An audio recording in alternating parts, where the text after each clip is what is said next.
अच्छा, पहली बात तो ये है सरफेस केमिस्ट्री में इस साल काफ़ी चीज़ें कटी हैं। ठीक है, क्या क्या कटा है पहले जो अभी मुझे ध्यान आ रहा है, जो मैंने पहले इन बच्चों को पढ़ाया था उसके हिसाब से बता देती हूँ। सरफेस केमिस्ट्री में देखो पहला टॉपिक है एड्जॉर्प्शन, वो हमें पूरा करना है। ठीक है, एड्जॉर्प्शन आपके सिलेबस में है। एड्जॉर्प्शन के बाद आता है कैटालिसिस। कैटालिसिस ऑलमोस्ट पूरा ही कट गया है। ठीक है, अब तो कैटालिसिस में मैंने कुछ नहीं पढ़ाया था। उसके बाद था कोलॉइडल स्टेट।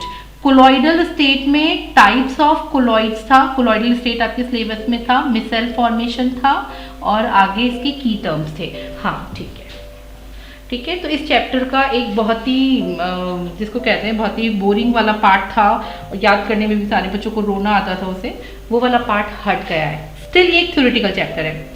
तो सबसे पहले इस चैप्टर को हम इंट्रोड्यूस करते हैं। सरफेस केमिस्ट्री का मीनिंग क्या है, डेफिनेशन लिख लीजिए इसकी।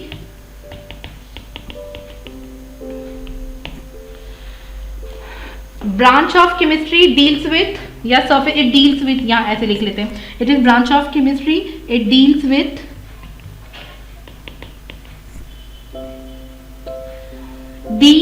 डील्स विथ फर्स्ट नंबर पे deals with the nature of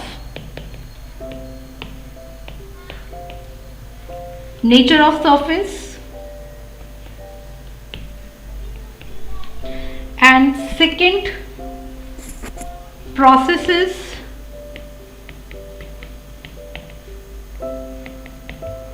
occur on surface.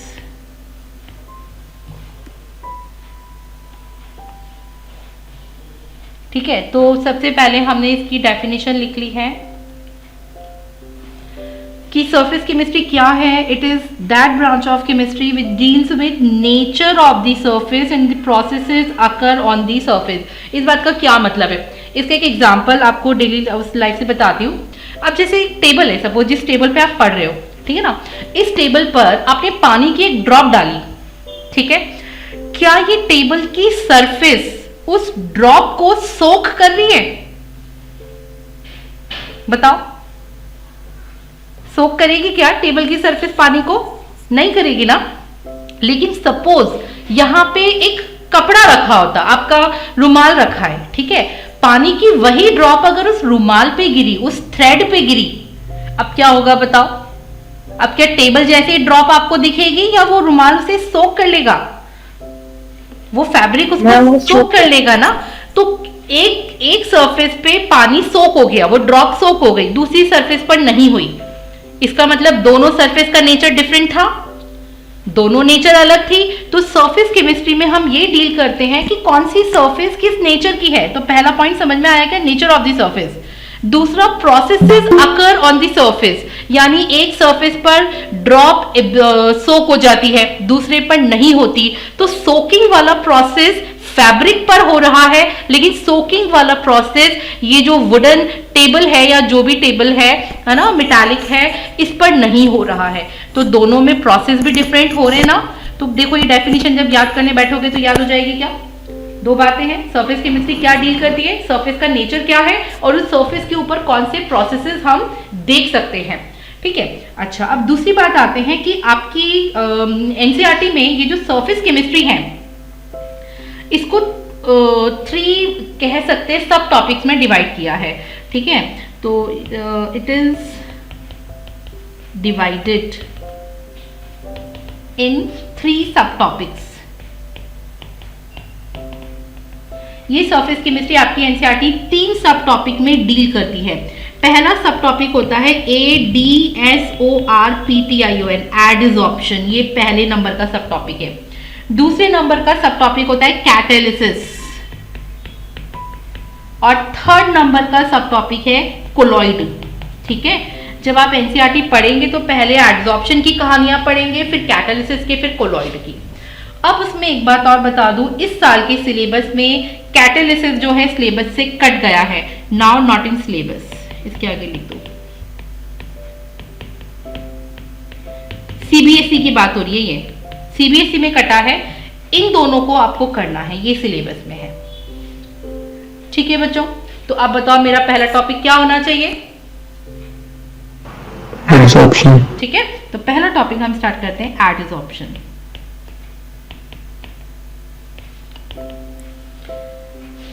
Adsorption में भी पूछी जाती है डेफिनेशन।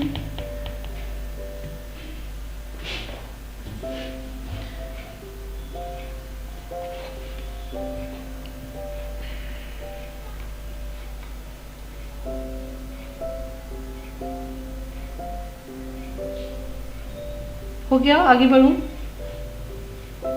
Yes ma'am. ओके।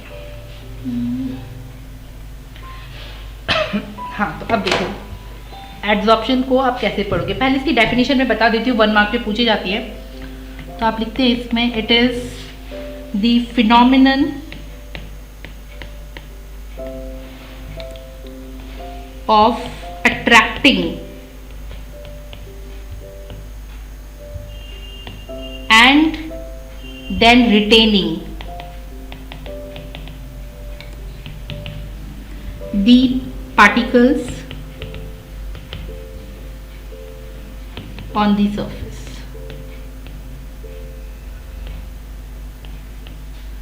ठीक है, और इसमें मैं मांगी ये वो लैंग्वेज जो आपकी बुक पे लिखी जाती है। पहले नंबर पे मैंने लिखा अट्रैक्शन, दूसरे नंबर पे मैंने लिखा रिटेंशन।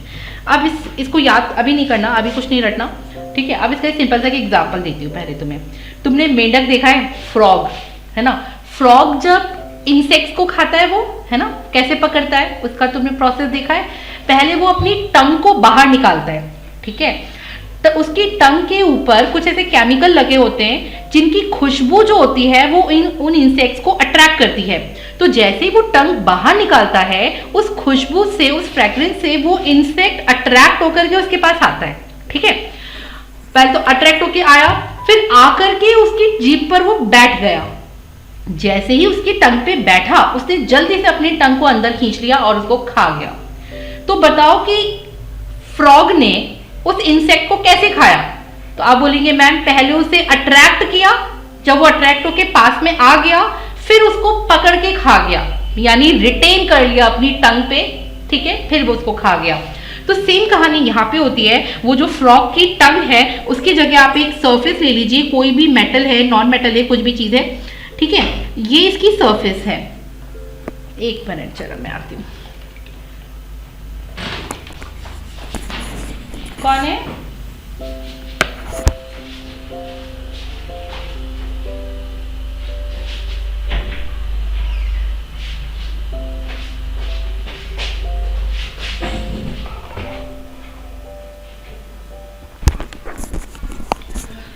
हाँ, तो ये सरफेस है, ठीक है। इसको मैं यहाँ पे लिख देती हूँ, इट इज सरफेस। अब इस सरफेस को, इस मेटल पीस को आपने सपोज किसी ऐसे चैम्बर में रखा, या चैम्बर में भी क्या रखा, ओपन एटमॉस्फेयर में रखा जहां पर कोई गैस थी। तो ये जो सरफेस है वो क्या करेगी, सबसे पहले गैस पार्टिकल को अपनी साइड अट्रैक्ट करेगी, ठीक है। गैस पार्टिकल अट्रैक्ट होकर इसके पास आएगा, और जब ये गैस पार्टिकल इसके पास आ जाएगा तो ये जो सरफेस है फिर इसको इसके साथ बॉन्ड बना के इसे अपने ऊपर बिठा लेगी। तो ये 1 स्टेप हुआ, ये 2 स्टेप हुआ। इस 1 स्टेप को आप बोल देंगे अट्रैक्शन, और फिर इस सेकंड वाले स्टेप को आप बोल देंगे रिटेंशन।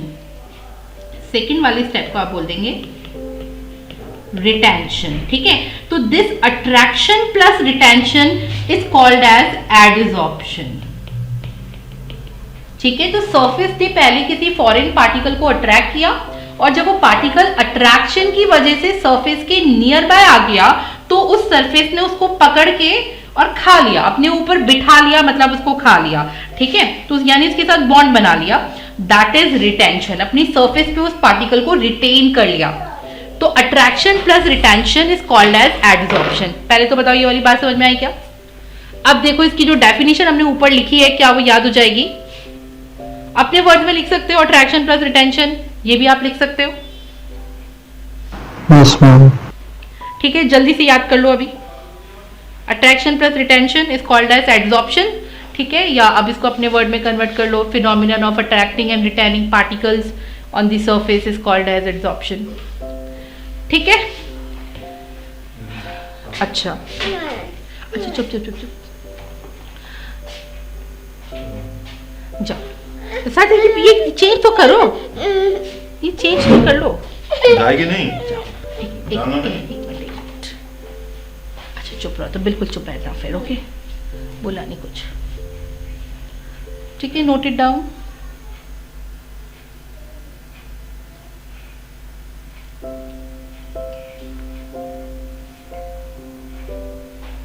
Yes ma'am. डन। अच्छा, अब है कि जो पार्टिकल है गैस का,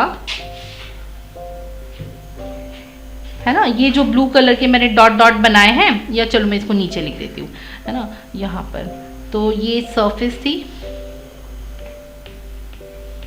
किसकी, कोई भी मेटल पीस हो सकता है, मेटल या नॉन मेटल भी हो सकता है, ठीक है, कोल, चारकोल, ये सब जो चीजें होती है, वुड है ना, तो मतलब ये भी अलग अलग चीजों के लिए, और ये हमने कोई बाहर का पार्टिकल है, तो जो एड्सॉर्ब हो रहा है उसको बोलोगे adsorbate, it is called as adsorbate, और ये जो सरफेस है, ये जो मेटल है, it is called as adsorbent, ठीक है, एडजॉर्बेट एंड एडजॉर्बेंट, तो इन दोनों टर्म का मतलब भी पूछा जा सकता है। एडजॉर्बेट क्या है, एडजॉर्बेंट क्या है, which is being adsorbed, that is adsorbate, and which is when adsorption occurs over the surface of adsorbent, ठीक है, तो एड्सॉर्बेट एंड एड्सॉर्बेंट का मीनिंग आपको पता होना चाहिए। फिर यहाँ पर एक डिफरेंस आता है, difference between adsorption and absorption.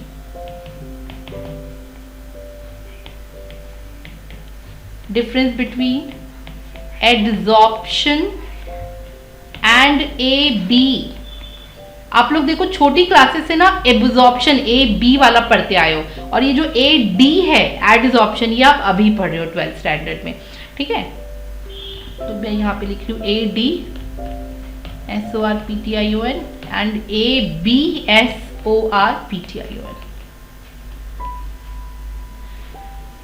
तो एड्सॉर्प्शन अभी भी आपने पढ़ा, सरफेस के ऊपर कहानी हो रही है, तो एड्सॉर्प्शन क्या है, ये एक सरफेस फिनोमिना है,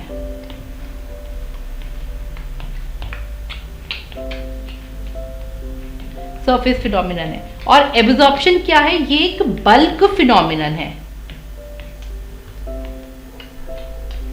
ठीक है, तो एड्सॉर्प्शन और इन दोनों का पहला डिफरेंस लिखो।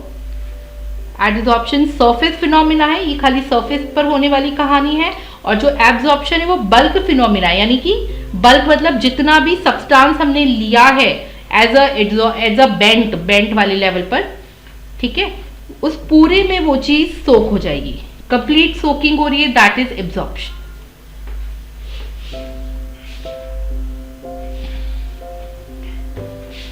हो गया।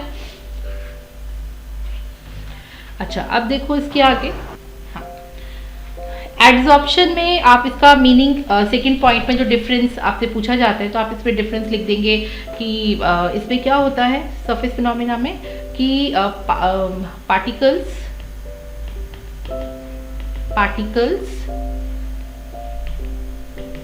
retain on the surface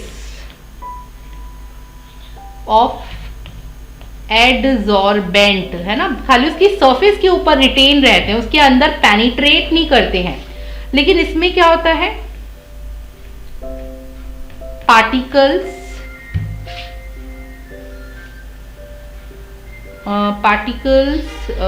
कह सकते हैं, एक मिनट, इसके लिए सही टर्म क्या यूज करूं, particles penetrate, particles diffuse,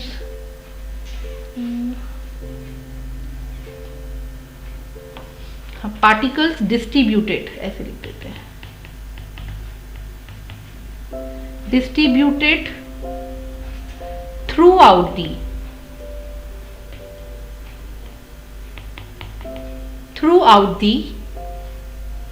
body of the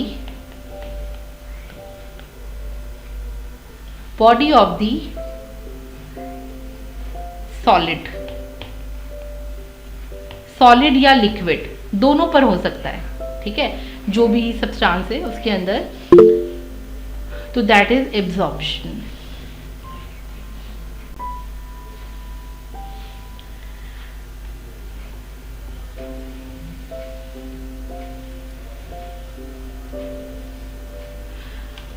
अच्छा, इनका तीसरा डिफरेंस,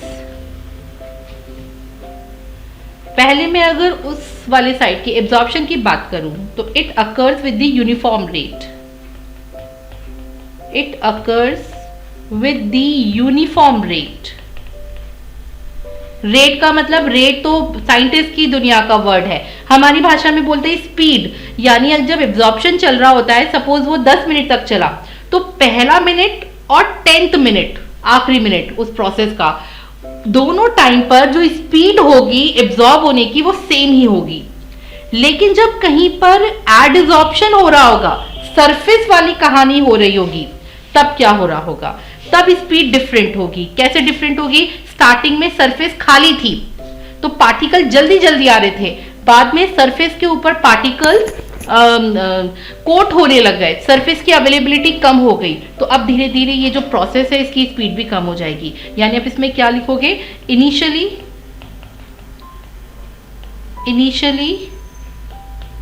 अकर स्पीडली या रैपिडली लिख सकते हैं इसको, occurs rapidly and rate. Rate भाई देखो, रेट टर्म टेक्निकल टर्म है, हमारी भाषा में स्पीड कहते हैं, लेकिन स्पीड वर्ड बुक्स में लिखा नहीं होता है ना। स्पीड डिक्रीजेस, तो मैं लिख देती हूँ रेट डिक्रीजेस। रेट किसका? Rate of adsorption, rate of adsorption decreases. Decreases के लिए मैं डाउनवर्ड एरो बना देती हूँ, ठीक है। स्टार्टिंग में जब पूरी सरफेस फ्री थी तो पार्टिकल स्पीडली आएंगे ना, चारों तरफ से आएंगे, इसलिए स्टार्टिंग में ज्यादा होगा और बाद में वो स्लो डाउन हो जाएगा, ठीक है। कंप्लीट करो इसको।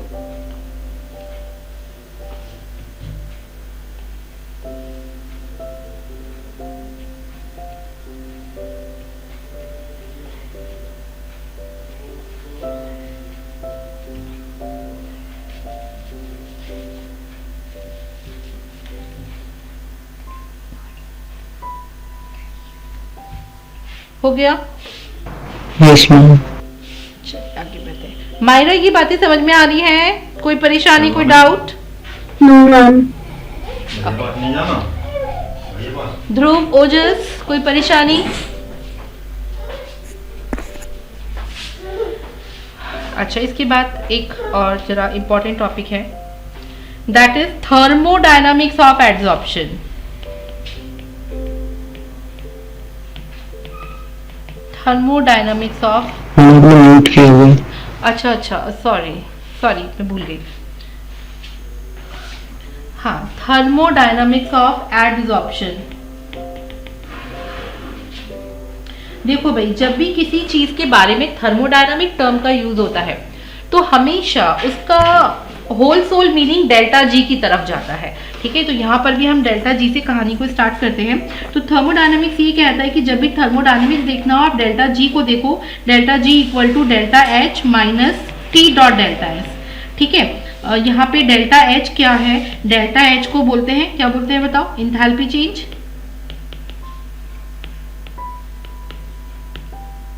ठीक है। टी फॉर टेम्परेचर, और डेल्टा एस को क्या बोलते हैं? एंट्रोपी। अभी इन सब का मीनिंग जानने की ज्यादा जरूरत नहीं है, बस हम टू द पॉइंट बात करेंगे, ठीक है। Entropy change. और डेल्टा जी का नाम क्या है? Gibbs energy change, Gibbs free energy भी कहते हो, गिब्स एनर्जी भी कहते हो, ठीक है। Gibbs free energy, G for Gibbs free energy है, और मैंने डेल लिखा है तो आई शुड राइट चेंज यानी डिफरेंस। अब यहां पर क्या है कि कोई भी काम इस नेचर में, प्रकृति में तब होता है जब साइंटिस्ट की भाषा में उसका डेल्टा जी नेगेटिव हो।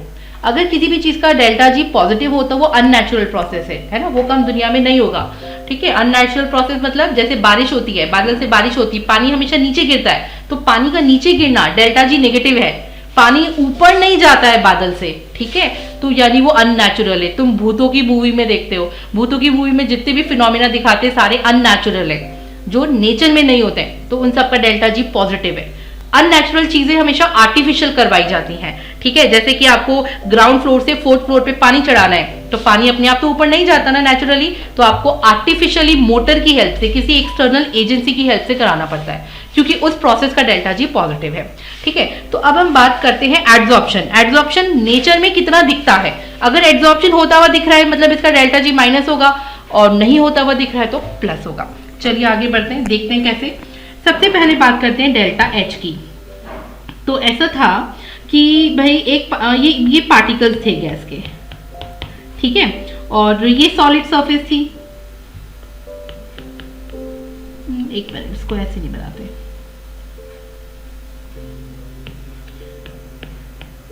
ये कोई गैस के पार्टिकल्स थे, कोई गैस का सैंपल था, ठीक है। इसको किसी भी सरफेस के सामने, किसी सॉलिड सरफेस के सामने हमने एक्सपोज किया, तो ये सॉलिड क्या कर रहा था, इनको अपनी साइड अट्रैक्ट कर रहा था। तो ये गैस पार्टिकल अट्रैक्ट होकर के ये सॉलिड की सरफेस पर आए और फिर ऐसे बॉन्ड बना के सरफेस के ऊपर रिटेन हो गए, ठीक है, ये बॉन्ड बन गया। देखो भाई, जब भी बॉन्ड बनता है ना, बॉन्ड यानी एक रिलेशन, एक रिश्ता बना है, ठीक है। जब भी हमारी फैमिलीज में भी आप देखोगे, जब रिश्ता बनते हैं, नए नए न्यू रिलेशंस बनते हैं, तो सब खुश होते हैं, ठीक है ना। जैसे मैरिजेस हैं या बच्चा है, जैसे भी, तो जब न्यू रिलेशंस बनते हैं तो सब खुश होते हैं, न्यू बॉन्डिंग। इसी तरह इस केमिस्ट्री की दुनिया में भी जब दो डिफरेंट पार्टिकल्स के बीच में न्यू रिलेशंस बनते हैं, जिनको कि हम बॉन्ड कहते हैं, तो पार्टिकल खुश हो जाते हैं, क्योंकि रिलेशन से स्टेबिलिटी मिलती है उन्हें, बॉन्डिंग से स्टेबिलिटी मिलती है। और जब पार्टिकल खुश हो जाते हैं ना, हैप्पी हो जाते हैं, तो खुश होकर के वो पता है क्या करते हैं, वो एनर्जी को रिलीज करते हैं। और वो जो एनर्जी रिलीज होती है ना, इसी को, इस रिलीज एनर्जी को हम क्या कहते हैं, बॉन्ड एनर्जी। पहले बताओ, इतनी बात समझ में आई क्या? It is bond energy release, लिख देती हूँ वर्ड। तो बॉन्ड एनर्जी की अगर डेफिनेशन पूछो तो आप क्या बोलोगे? When bond is formed between two particles, then energy is released. This release energy is called as bond energy, क्योंकि दोनों पार्टिकल के बीच में एक रिलेशन बना और वो खुश हो गए, खुश होकर उन्होंने एनर्जी रिलीज की। एनर्जी रिलीज का मतलब, शुड आई से कि it is an exothermic process. और आपने 9th और 10th और 11th दोनों क्लास में पढ़ा है, एक्सोथर्मिक प्रोसेस का डेल्टा एच क्या लिखते हो 12th क्लास? माइनस लिखते हो, है ना। तो क्या मैं बोल दूं, एड्सॉर्प्शन में भी कुछ ऐसा ही हो रहा होता है कि फॉरेन पार्टिकल, जैसे ग्रीन कलर का ये गैस पार्टिकल है, ये सॉलिड की सरफेस पर जब एब्जॉर्ब होता है तो ये बॉन्ड बना के, ये बॉन्ड है, ये बॉन्ड बना है, ये जो लाइन मैंने बनाई है वर्टिकल ग्रीन लाइन, ये बॉन्ड है, बॉन्ड बना के एब्जॉर्ब हुआ। बॉन्ड बना तो एब्जॉर्प्शन के दौरान एनर्जी रिलीज हुई, एक्सोथर्मिक प्रोसेस था, तो एब्जॉर्प्शन का डेल्टा एच नेगेटिव होता है। पहली बात बताओ, इतनी बात समझ में आई क्या? डेल्टा जी का पहला टर्म मैंने तुम्हें एक्सप्लेन कर दिया, डेल्टा एच एब्जॉर्प्शन का नेगेटिव होगा, एक्सोथर्मिक होगा, क्योंकि वो बॉन्ड एनर्जी रिलीज को बताता है। इतनी बात क्लियर हो गई क्या? अब दूसरी बात आते हैं एंट्रोपी। एंट्रोपी क्या है? एंट्रोपी मतलब रैंडमनेस। रैंडमनेस को आप कैसे सोचोगे? एक एग्जांपल देती हूँ। आप लोग अपनी स्कूल में पढ़ने गए, ठीक है, स्कूल में सारी क्लासेस, आपका फर्स्ट लेक्चर था, सेकेंड, थर्ड, फोर्थ ऐसे लेक्चर चल रहे थे। तो जब ये लेक्चर्स चल रहे थे, first, second, third, fourth periods थे, तो सारे बच्चे अपनी अपनी क्लासेस में थे, 8 क्लास 8 में, 9 क्लास 9 में, 10 क्लास 10 में, ठीक है। हर बच्चा अपनी अपनी चेयर पे क्लासरूम में बैठा था। अगर किसी को भी ढूंढना हो तो विद इन 5 मिनट जाकर के उसकी क्लास में जाओ और आप उस बच्चे को नाम से ढूंढ सकते हो। बहुत आसान था, यानी पूरा स्कूल बड़ा ही ऑर्गेनाइज था। लेकिन जैसे ही लंच ब्रेक हुआ और बेल बजा, सारे बच्चे सारी क्लासेस से बाहर आ गए, बाहर स्कूल के ग्राउंड में आ गए। ग्राउंड में आने के बाद सारे बच्चे मिक्स हो गए। आप रैंडमली जब देखेंगे तो किसी भी बच्चे को ढूंढना अब आसान नहीं रहा, ठीक है। हर बच्चा कोई किस कॉर्नर में, कोई किस कॉर्नर में स्कूल के, और अब आप उसको नहीं ढूंढ पाएंगे, ढूंढना मुश्किल हो गया। मिक्सिंग हो गई सारी क्लासेस के बच्चों की।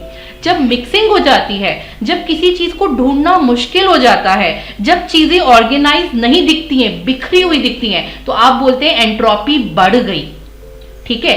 फिर थोड़ी देर में बेल बजा, सारे बच्चे अपनी क्लास में चले गए, स्कूल ऑर्डर्ड हो गया, सारे बच्चों का ऑर्डर्ड अरेंजमेंट हुआ, तो एंट्रोपी फिर डिक्रीज हो गई, ठीक है। तो लंच ब्रेक में एंट्रोपी बढ़ जाती है, रैंडमनेस बढ़ जाती है, और जब क्लासेस चल रही होती हैं तो एंट्रोपी कम हो जाती है, क्योंकि रैंडमनेस कम हो जाती है, ऑर्डरनेस बढ़ जाती है।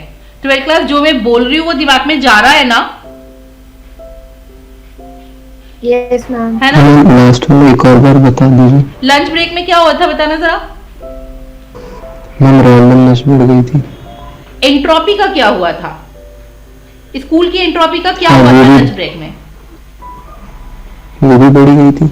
हाँ, एंट्रोपी ही रैंडमनेस है। ठीक है, बिल्कुल। तो लंच ब्रेक में स्कूल और डिसऑर्डर्ड हो गया, एंट्रोपी बढ़ गई और क्लासेस के टाइम एंट्रोपी कम हो गई। अब मुझे आप ये बताओ, एडसॉर्प्शन के दौरान आपको क्या होता हुआ दिख रहा है? एडसॉर्प्शन के पहले क्या था? गैस का हर पार्टिकल फ्री था, कहीं पर भी घूम सकता है। ठीक है, वो हवा में था, कहीं भी घूम सकता था। थोड़ी देर के बाद उस गैस पार्टिकल को सरफेस ने पकड़ के अपने ऊपर बिठा लिया, उसके साथ बॉन्ड बना दिया। अब वो पार्टिकल अपने हाथ पैर भी नहीं हिला सकता, वो ट्रैप हो गया सरफेस पर। ठीक है, उसका मूवमेंट खत्म हो गया बिल्कुल। अब बताइए, गैस पार्टिकल की, ग्रीन वाले पार्टिकल की बात कर रही हूं, तो एंट्रोपी उसकी क्या हुई? कम हुई कि ज्यादा हुई? कम। ओजस, आपके अकॉर्डिंग मैम कम हो जाएगी। क्यों हो जाएगी कम? मैम क्योंकि उसकी जो मूवमेंट है, रैंडमनेस है मैम, वो कम हो गई ना। ओके मायरा, वही चीज़ आपके है। अकॉर्डिंग? ठीक है, ओके ओजस, मैम कम होगी। क्यों होगी? मैम क्योंकि पहले मूवमेंट ज्यादा थी, बट जब मतलब उसके बाद मूवमेंट कम हो गई तो हाँ। रैंडमनेस ठीक है, सभी लोगों को क्लियर हो गई ना ये वाली बात? सबने ठीक बोला। ठीक है, तो रैंडमनेस कम हो गई। तो क्या हम बोले फॉर एड्सॉर्प्शन, अब मैं सारी बातें समराइज कर रही हूं।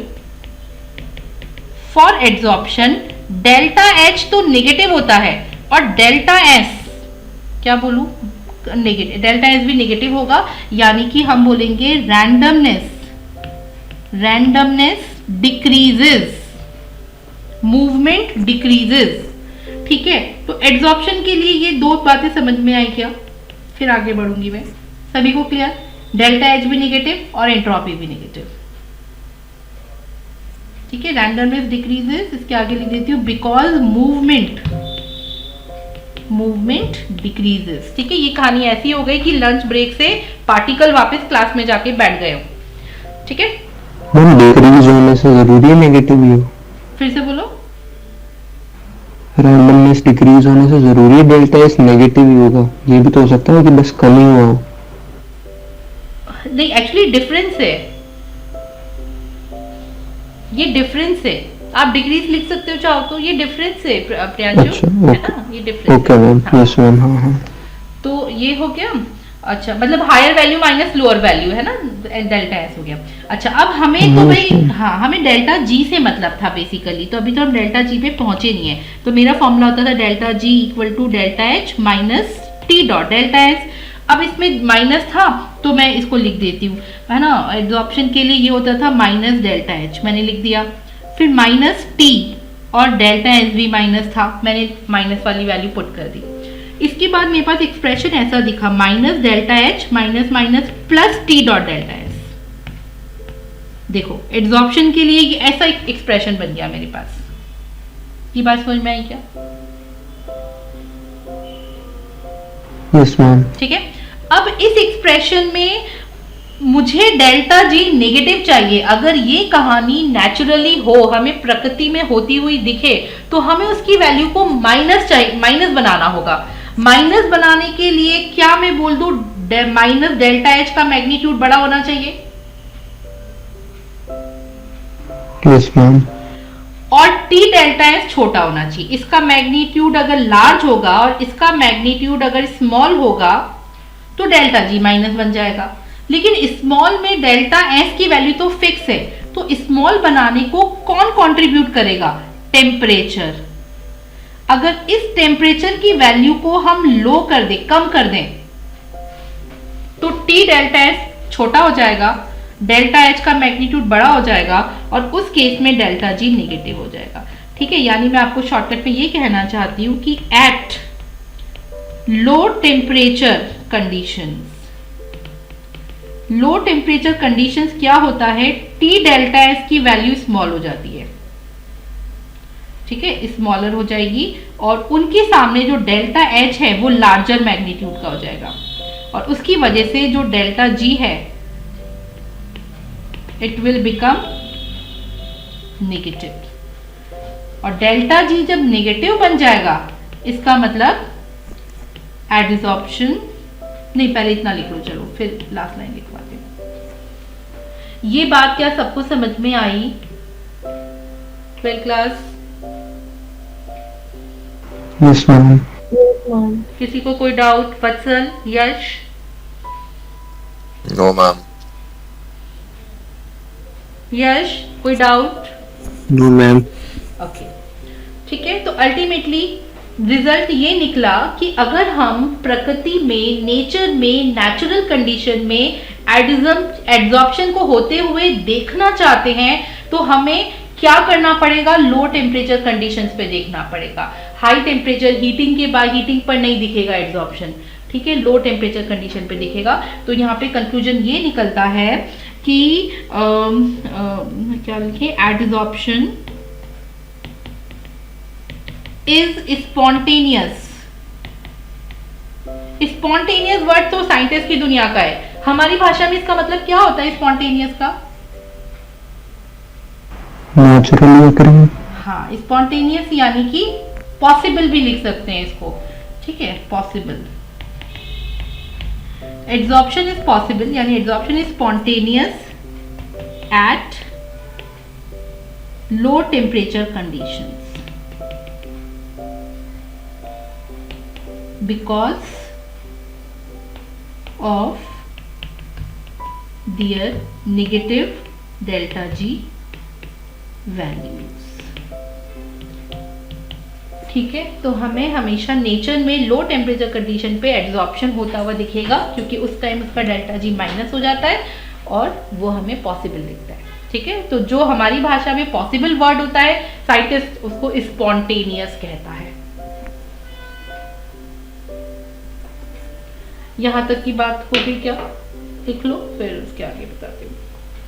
ये तो भाई छोटे छोटे टॉपिक्स हैं और ये सारे ही लगभग मैं हर लाइन पे एक एक्चुअली इंपॉर्टेंट बोले जा रही हूँ इसलिए। Types of adsorption,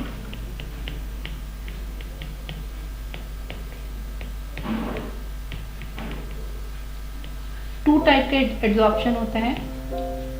physical adsorption,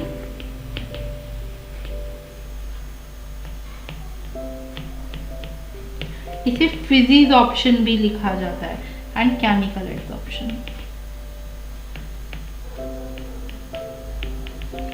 ठीक है, और इसका एक नाम फिजिसॉर्प्शन, ये टर्म भी आपकी बुक यूज करती है, और इसको केमिसॉर्प्शन। ठीक है, ये दोनों टर्म यूज होते हैं। इन दोनों में डिफरेंस है, छोटे छोटे से पॉइंट है, आसान सा है, बट ये क्वेश्चन अपने आप में इंपॉर्टेंट है। तो देखो, हर प्रोसेस में जिसमें कि बॉन्ड बन रहा होता है, किसी भी तरह का अट्रैक्शन, उसकी ना बॉन्ड एनर्जी होती है। ठीक है, तो यहाँ पर इसको मैं ऐसे लिखती हूँ,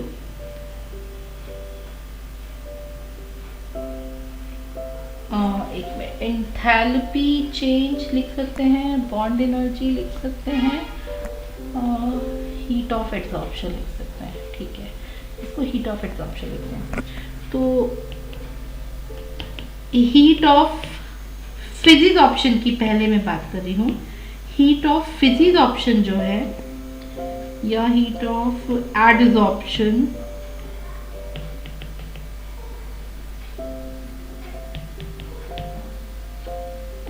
for this process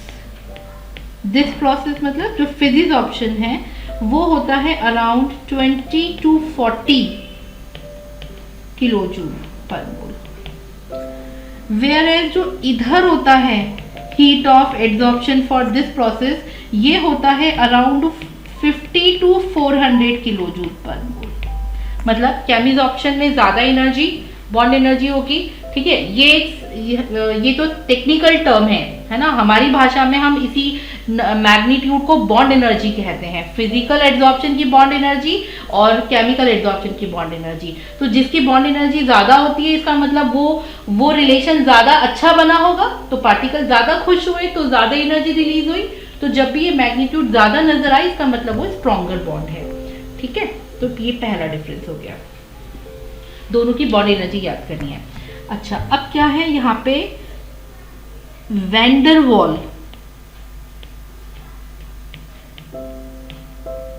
forces of attraction. यहां पर एड्सॉर्बेट और एड्सॉर्बेंट के बीच में जो रिलेशन होता है वो उस रिलेशन का नाम क्या है? वैन डर वाल फोर्स ऑफ अट्रैक्शन है। ठीक है, वैन डर वाल फोर्स ऑफ अट्रैक्शन इन्वॉल्व, और उधर स्ट्रॉन्ग केमिकल बॉन्ड फॉर्मेशन। ठीक है, वहां पर देखो बॉन्ड एनर्जी का मैग्नीट्यूड ज्यादा दिख रहा है, इसका मतलब वहां पर जो बॉन्ड है वो स्ट्रॉन्ग है, केमिस्ट्री वाला बॉन्ड है, किसी रिएक्शन से बना है। यहां पर पहले वाले केस में कोई रिएक्शन नहीं हुआ है, सिर्फ दूर से हेलो हाय है, जस्ट अट्रैक्शन है। ठीक है, कोई रिएक्शन नहीं है। रिएक्शन का मतलब फॉर्मूला बदलना चाहिए। अच्छा, अब तुम्हें वो पता है जब भी कोई केमिकल रिएक्शन होती है तो उसके लिए एक्टिवेशन एनर्जी चाहिए होती है ना? तो यहाँ पे एक्टिवेशन, क्योंकि यहाँ पे केमिकल रिएक्शन ही नहीं है तो एक्टिवेशन एनर्जी, इसका सिंबल देखो क्या होता था, E A होता था, केमिकल काइनेटिक्स में पढ़ा था।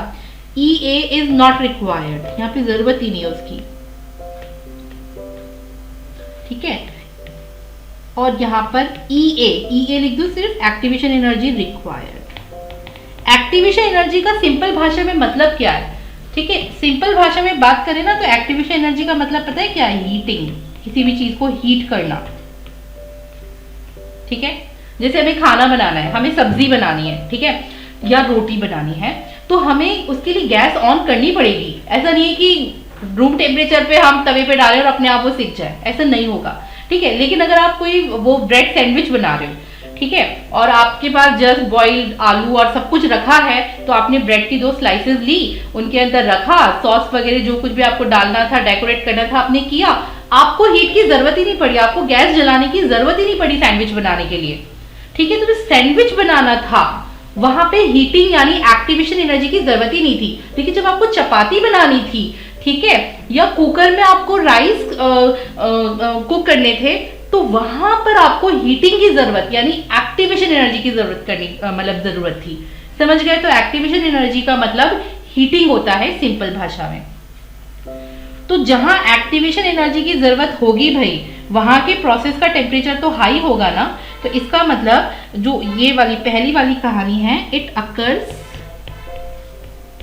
एट लोअर टेम्परेचर, और दूसरी वाली कहानी अकर्स एट हायर टेम्परेचर। देख के बताओ तो पहले यहां तक की बात समझ में आ रही क्या?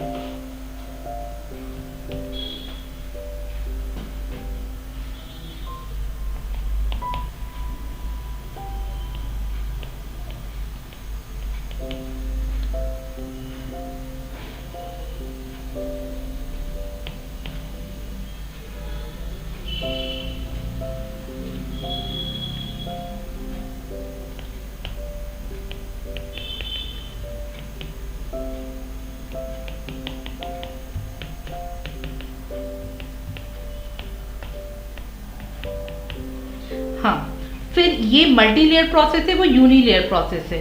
ठीक है, मल्टीलेयर का मतलब क्या है? देखो, जैसे ये एक सरफेस है, इस सरफेस पर पार्टिकल की एक लेयर बनी, ऐसे पार्टिकल उसके साथ अट्रैक्शन की वजह से रिटेन हो गए।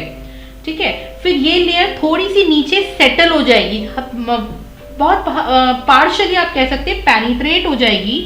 तो फिर एक और, मतलब ये ऊपर वाली लेयर आ गई, ये थोड़ी नीचे सेटल हो गई, ठीक है, फिर एक और लेयर बन गई, फिर वो थोड़ी और सेटल हो गई, तो मैं जरा नीचे बना रही हूँ। तो ऐसे ये कुछ 3-4 लेयर तक ये काम होता रहेगा। ठीक है, लेकिन यहां पर क्या है? यहां पर तो प्रोडक्ट ही नया बना है। सरफेस का जो पार्टिकल था वो नया प्रोडक्ट बनके, जो सरफेस का पार्टिकल था वो नया प्रोडक्ट बनके, मतलब सरफेस के पार्टिकल का एग्जिस्टेंस ही खत्म, वो किसी नए फॉर्मूला में आ गया। तो ये बस सिंगल लेयर में रहेगा, इसके बाद सरफेस इज नॉट अवेलेबल और अल्टीमेटली जो प्रोसेस है वो नहीं होगा। ठीक है, तो जहां पे केमिकल रिएक्शन हो रही है, प्रोडक्ट बन रहा है, वहां पे सिंगल लेयर में है, यूनिलेयर प्रोसेस है।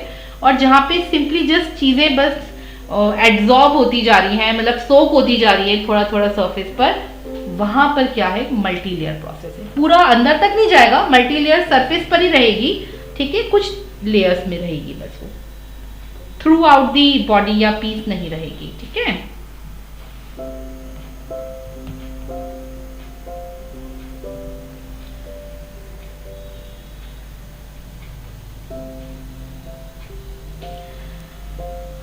अच्छा, फिर इट इज नॉट स्पेसिफिक और it is very specific. Very specific क्यों होती है? जब भी कहीं पे रिएक्शन हो रहा होता है तो हर रिएक्टेंट पर्टिकुलर रिएक्टेंट के साथ ही रिएक्ट करेगा, प्रोडक्ट बनाएगा, है ना, हर कोई तो रिएक्ट नहीं कर सकता ना, तो इसलिए ये स्पेसिफिक होता है, ठीक है, और उधर वो स्पेसिफिक नहीं होता है। तो ये इनके डिफरेंस हो गए, जल्दी से लिख लो।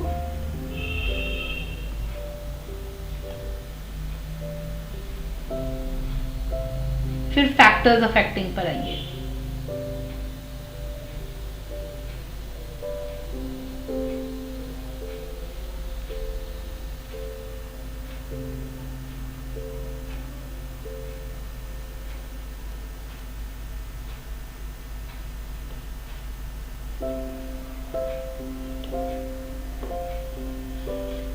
यहां तक डिफरेंस डन। Yes ma'am. अब आते हैं फैक्टर्स अफेक्टिंग, इस पर भी इंपॉर्टेंट क्वेश्चन आते हैं। एड्सॉर्प्शन के तो सारे ही टॉपिक्स इंपॉर्टेंट हैं। फैक्टर्स अफेक्टिंग एड्सॉर्प्शन, ठीक है। पहला फैक्टर, नेचर ऑफ एडसॉर्बेंट। बेंट यानी सरफेस की बात हो रही है, ठीक है। तो इस पे सीधी साधा मीनिंग इसका ये आ जाता है कि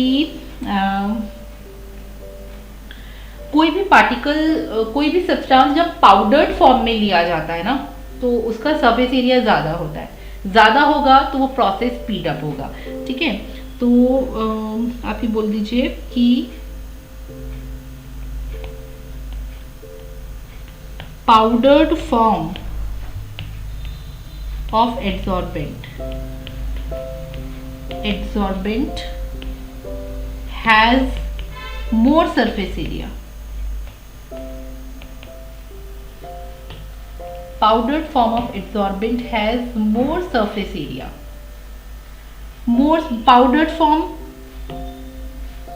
से more surface area, more surface area तो आप लिख देंगे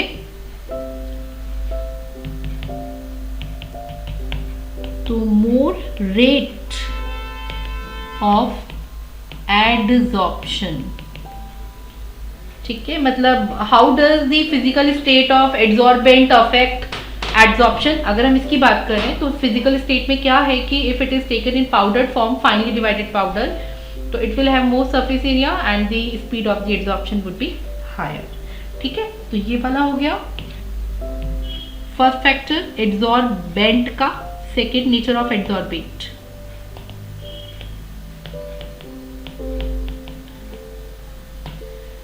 जिसे एड्सॉर्ब होना है उसका नेचर कैसे अफेक्ट करेगा? तो भाई यूजुअली जो एड्सॉर्ब होती हैं वो हम गैसेस पर देखते हैं, हम लिक्विड पर भी देख सकते हैं, ऐसी बात नहीं है, पर मोस्टली हम गैसेस पर देखते हैं, ठीक है। तो उन गैसेस के लिए कहा जाता है कि more liquefiable gases have more adsorption power.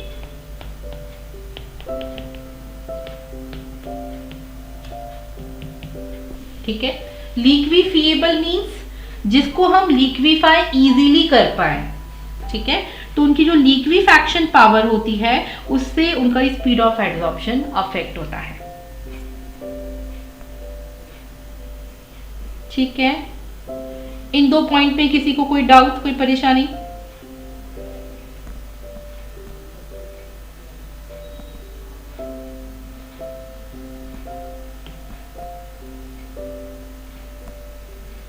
In 2 point में किसी को कोई डाउट? No ma'am. ठीक है। अच्छा, जो थर्ड फैक्टर है, एक टर्म इसमें यूज किया जाता है,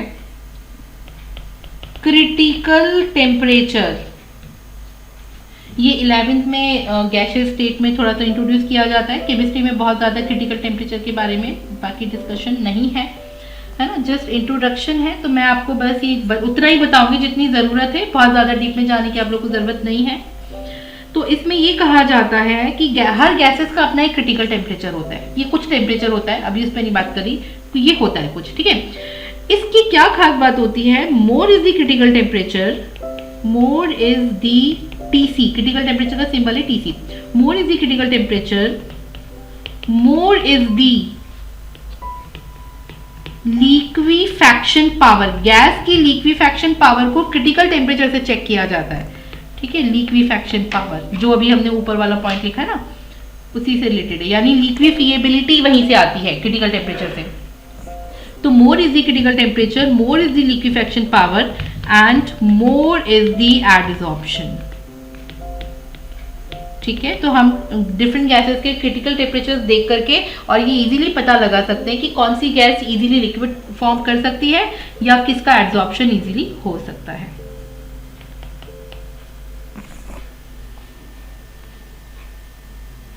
फिर है इफेक्ट ऑफ टेम्परेचर।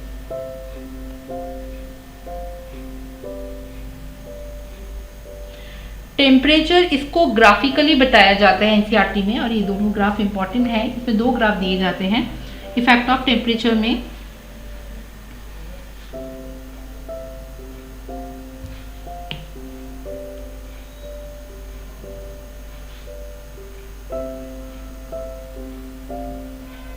मैम एक बार थर्ड पॉइंट वापस दिखा दीजिए। हाँ हाँ हाँ, बिल्कुल बिल्कुल।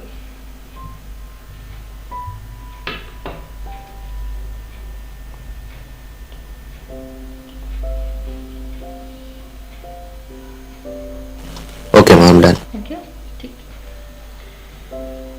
टेम्परेचर ये इंपॉर्टेंट है, टेम्परेचर वाले पे इंपॉर्टेंट मार्क कर लीजिए। मैं भी लास्ट में वैसे इंपॉर्टेंट एक बार आपको समराइज करूंगी, तब करा दूंगी, कुछ चीज़ों में भूल भी गई तो, ठीक है। लास्ट में मैं एक बार फिर से बता दूंगी इसको। ग्राफ में ये जो ग्राफ होता है, y एक्सिस पर लिया जाता है x/m और x एक्सिस पे लिया जाता है t। अभी मैं इसका मीनिंग बताऊंगी आपको, ठीक है। x/m वर्सेस टेम्परेचर का ग्राफ होता है, और x एक्सिस पर जैसे जैसे हम टेम्परेचर को बढ़ा रहे हैं, है ना, तो ये जो ग्राफ है वो डाउनवर्ड आता जा रहा है, इस तरीके से ये आता है, ठीक है। और इसमें क्या है, जैसे जैसे हम टेम्परेचर इंक्रीज करते जा रहे हैं x एक्सिस पर, पहले ग्राफ ऊपर जाएगा और उसके बाद में वो नीचे आएगा। तो ये जो पहला वाला ग्राफ है ना, ये है, it is for physics option, physical absorption का है, एंड सेकेंड वाला ग्राफ है फॉर कैमीज ऑप्शन।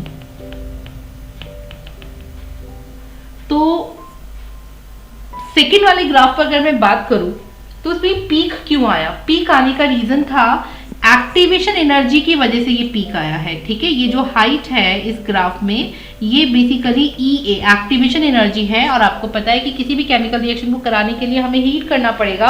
अगर हीट करना पड़ेगा यानी हम उसे एक्टिवेशन एनर्जी प्रोवाइड कर रहे हैं हीटिंग से, ठीक है। तो केमिज ऑप्शन का ग्राफ का डिजाइन ऐसा है, क्योंकि वहां पे हीट करना होता है, फिजिक्स ऑप्शन में हीट नहीं करना पड़ता, तो सिंपली टेम्परेचर बढ़ाने के साथ साथ वो कम होता जाता है, ठीक है। और जब भी टेम्परेचर वेरिएबल है तो हमेशा ध्यान रखिए प्रेशर यहाँ पे कांस्टेंट है, यानी ये ग्राफ कब बने हैं? At constant pressure. ये दोनों ग्राफ बने हैं एट कांस्टेंट प्रेशर। और जब भी कोई ग्राफ कांस्टेंट प्रेशर पर होते हैं तो उन ग्राफ का नाम पता है क्या होता है? बताओ क्या होता है? मैं इसके नीचे लिख देती हूँ, ठीक है। These graphs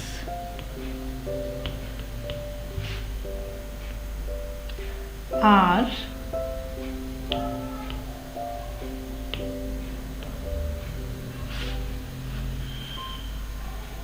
at these graphs are observed at constant pressure.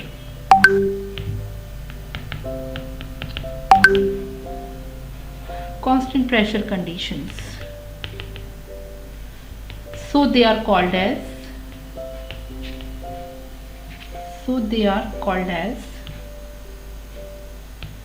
isobars. ठीक है, इन ग्राफ को आप बोलेंगे आइसोबार्स। तो अच्छा, अब यहाँ पे x बाय m क्या है ये भी बताती हूँ, पहले इतना लिख लीजिए, ठीक है, फिर बताती हूँ।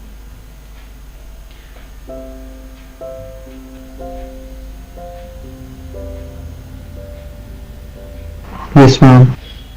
So they are called as isobars. ये एक इम्पॉर्टेंट, ये जो थर्ड पॉइंट था ये इम्पॉर्टेंट था। फोर्थ पॉइंट इससे भी ज्यादा इम्पॉर्टेंट है, that is effect of pressure. Effect of pressure, इस पर तो वेरी वेरी इंपॉर्टेंट लिख लीजिए। ये तो लगभग हर साल या ऑल्टरनेट ईयर आ ही जाता है सीबीएसई की अगर मैं बात करूं, ठीक है।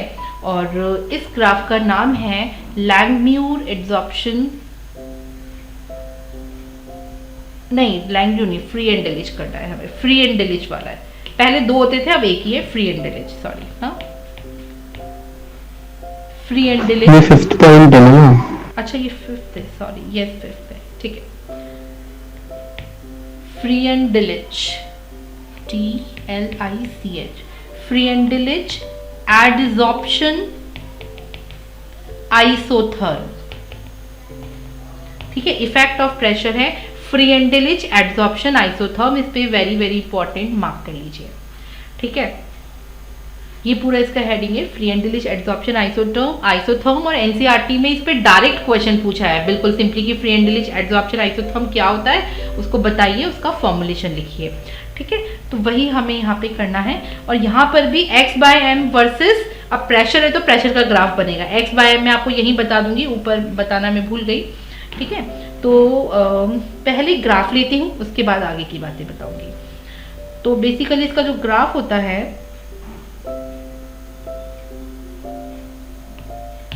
x by m y axis पर है और इफेक्ट ऑफ प्रेशर है तो p x एक्सिस पर है, ठीक है। अच्छा, अब इसका ग्राफ जो आता है पहले जरा तुम देख लो, है ना, अभी नहीं बनाओ, पहले जरा देख लो, उसके बाद में बनाना। तो इसमें कुछ ऐसा जाएगा,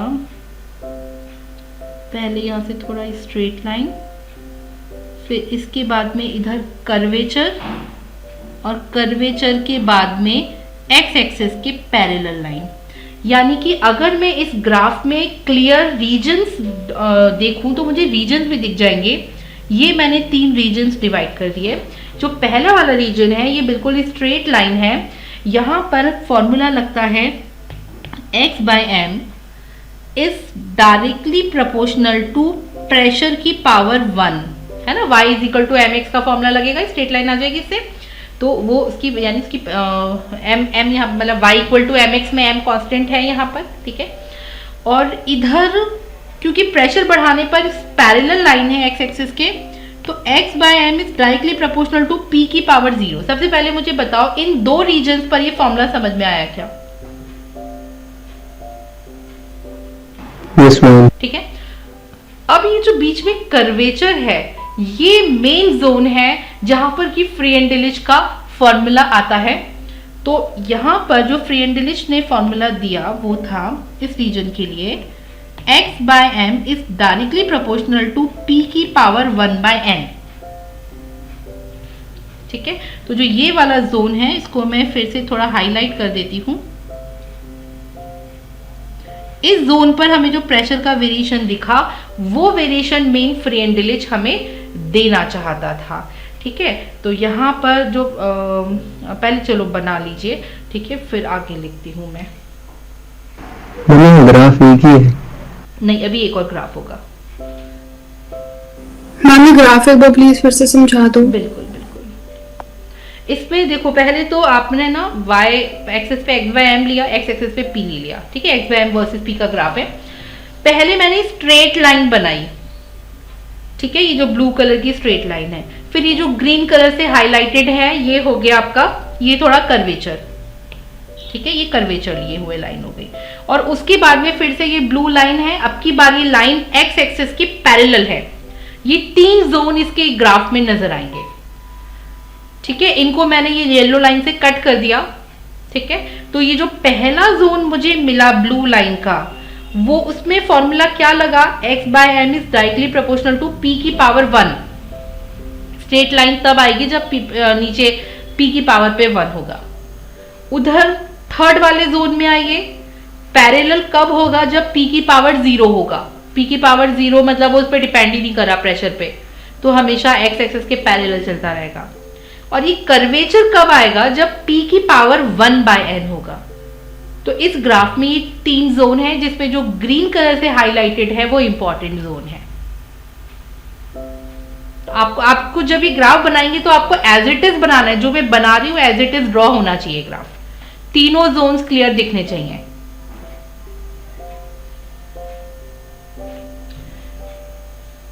ठीक है, तो आगे बढ़ूं, थोड़ा स्क्रॉल अप कर दूं क्या? तो अब जो फ्री एंडलिक साइंटिस्ट थे, अब जब उनका फॉर्मूला लिखा जाता है तो ऐसा लिखा जाता है ग्रीन वाले जोन का ही, x by m is directly proportional to p की पावर 1 बाय n, जहां पर कि n हमेशा ग्रेटर देन 1 होना चाहिए। ठीक है, n should be greater than 1। ठीक है, हमेशा n इससे बड़ा होना चाहिए। अच्छा, x बाय m अगर आप प्रोपोर्शनलिटी साइन हटाते हैं तो देखो k p की पावर 1 बाय n आ गया, मतलब एक कांस्टेंट आ गया, प्रोपोर्शनलिटी कांस्टेंट k। ठीक है, आप अगर इस इक्वेशन का लॉग ले लेते हैं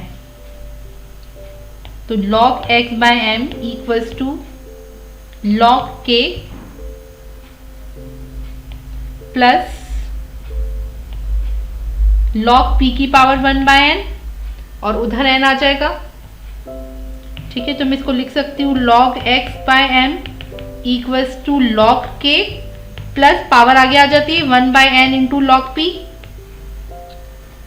तो देखो ये इक्वेशन किसके कंपैरेबल बन गई, y equals to c plus mx, एक minute sorry, y equals to c plus mx, ये मैथ्स की स्ट्रेट लाइन इक्वेशन के कंपैरेबल बन गई है। इसको बोल दीजिए इक्वेशन नंबर 2, और ये जो बनी है that is equation number 1। Equation number 1 मैंने निकाली, उसका मैंने लॉग लिया दोनों साइड पर, तो मेरे पास इक्वेशन नंबर 2 आ गई। ये जो इक्वेशन नंबर 2 है ये y equal to C plus M X maths की स्ट्रेट लाइन इक्वेशन को फॉलो कर रही है। अब अगर मैं इस इक्वेशन से, इक्वेशन नंबर 2 से ग्राफ बनाऊं तो y एक्सिस पर मैं क्या रखूंगी, log x बाय m रख दूं y एक्सिस पर, x एक्सिस पे क्या रख दूं, log p रख दूं, c इंटरसेप्ट है तो ये यहां तक c ले लेते हैं कहीं पर, और m पॉजिटिव स्लोप है, तो पॉजिटिव स्लोप कैसा बनेगा, ऐसा बन जाएगा 1 बाय n का।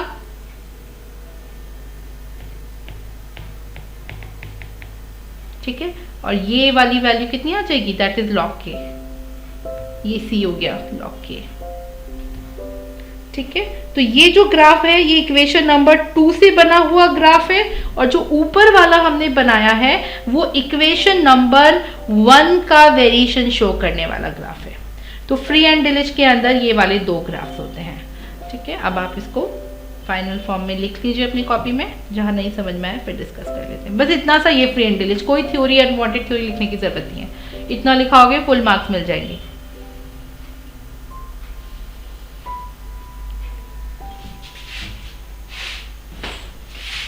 ट्वेल्थ क्लास लग रहा हो ना, सब लोग बोलो, बातें समझ में आ रही Yes, है, ma'am. दिमाग के दरवाजे अभी खुले हैं, मेरी आवाज सुनाई दे रही है? Yes ma'am. Yes ma'am. Okay, चलिए, तो यहाँ तक कि ये सबसे इम्पोर्टेंट टॉपिक था एड्सॉर्प्शन का। ठीक है, जिसपे मैक्सिमम चांसेस होते हैं क्वेश्चंस आने के, ये सबको क्लियर हो गया, बस इतना सा लिखना होता है इसमें। ठीक है, हाँ। अच्छा, अब इसके बाद एड्सॉर्प्शन में एक एनसीईआरटी क्वेश्चन पूछती है थ्योरेटिकल, वो क्वेश्चन मैं आपको देती हूँ, मतलब इन सारे टॉपिक्स के अलावा। ठीक है, तो वो क्वेश्चन है कुछ ऐसा, what do you understand by the activation of adsorbent. Question is, ये एनसीईआरटी का ही है। ठीक है, what do you understand bye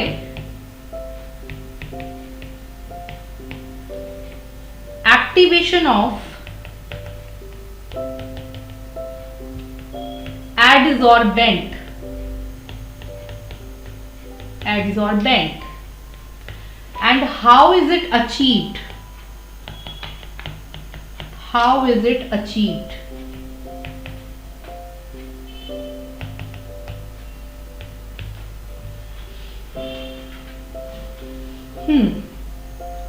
कौन बताएगा इसका आंसर? ये थोड़ा वो क्वेश्चन है जो अभी तक के थ्योरी में नहीं आया, मतलब बाकी के जो क्वेश्चंस होंगे वो अभी तक थ्योरी में मैंने करा दिए सारे, ठीक है, क्वेश्चन नहीं दिए, कंटेंट करवा दिया। ये थोड़ा इनसे ऑफ ट्रैक था, बच्चों को समझ में नहीं आता क्या लिखे, इसलिए इस पर्टिकुलर को मैं लिखवा रही हूँ। बताओ भाई, what do you understand by the activation of adsorbent? यानी इंक्रीजिंग एड्सॉर्बिंग पावर ऑफ एड्सॉर्बेंट। किसी भी चीज को एक्टिवेट कर रहे हैं, इसका मतलब उसकी एफिशिएंसी को, उसकी पावर को, स्ट्रेंथ को बढ़ा रहे हैं, ठीक है ना। तो मींस उसका मीनिंग लिख लीजिए कि शॉर्ट में लिख रही हूं, increasing power of adsorbent, power of adsorbent.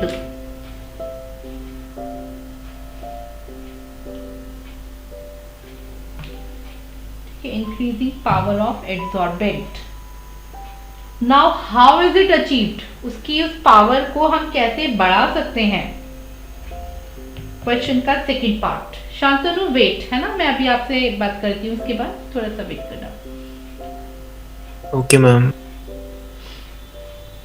किसी भी सरफेस को अगर एक्टिवेट करना है तो उसका पहला तरीका होता है by making the surface rough.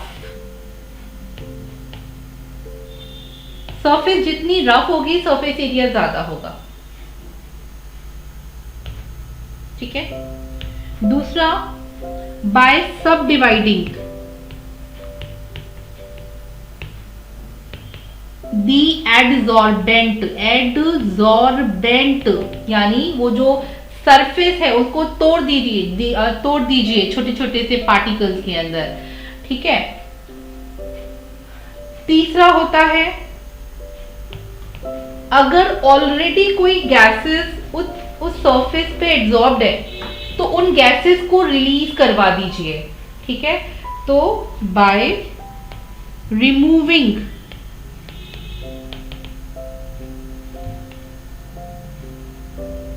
already absorbed gases from the surface, ताकि surface फ्री हो जाए, ठीक है।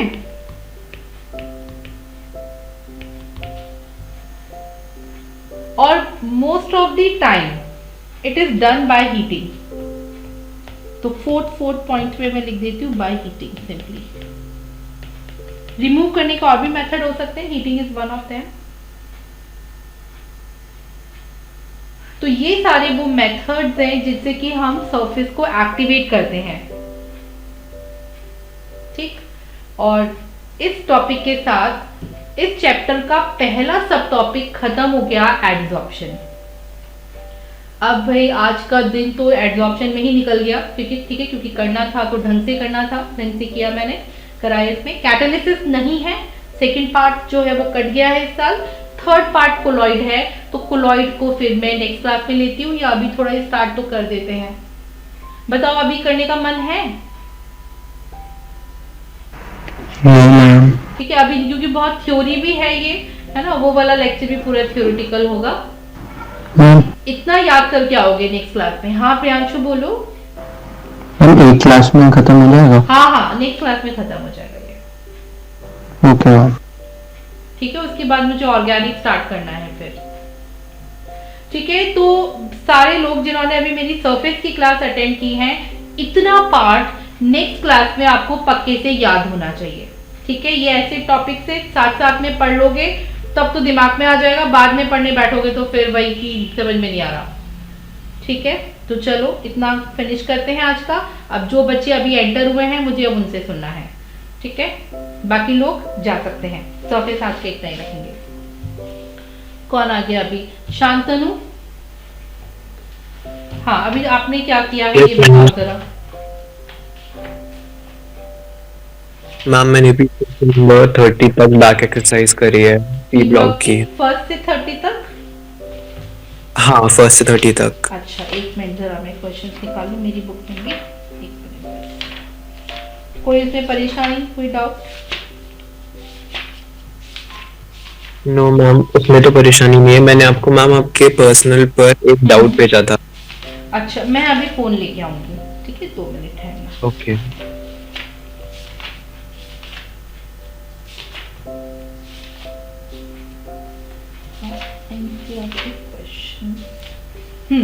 ठीक है, एक मिनट। आपने कहाँ से फर्स्ट से लेकर 30 तक किए हैं, टोटल 40 तक है, तो आपके 30 तक हो गए हैं, सारे किए ना? Yes ma'am. चलो 30 वाला अभी वो मैं कर। हाँ 30 वाला भी हमने लास्ट क्लास में किया था। 30 वाला करो, मैं तुमसे 30 वाले क्वेश्चन पूछने वाली थी। अच्छा चलो मैं सुन लेती हूँ पहले और चीजें। Why are halogens coloured?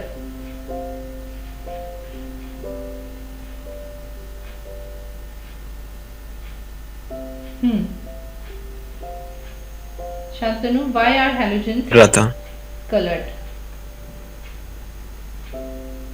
Ma'am, आपने जो भी बोला आप रिपीट कर सकते हो, आवाज चली गई थी आपकी। बिल्कुल बिल्कुल बिल्कुल, ठीक है। अच्छा एक मिनट मायरा, यस मैम। ये अब सरफेस आज का खत्म हो गया है, ठीक है, एडमिशन तक हो गया है। नेक्स्ट क्लास में एक बार और होगा अभी सरफेस केमिस्ट्री कोलॉइड वाला, ठीक है। Okay ma'am, okay, thank you ma'am.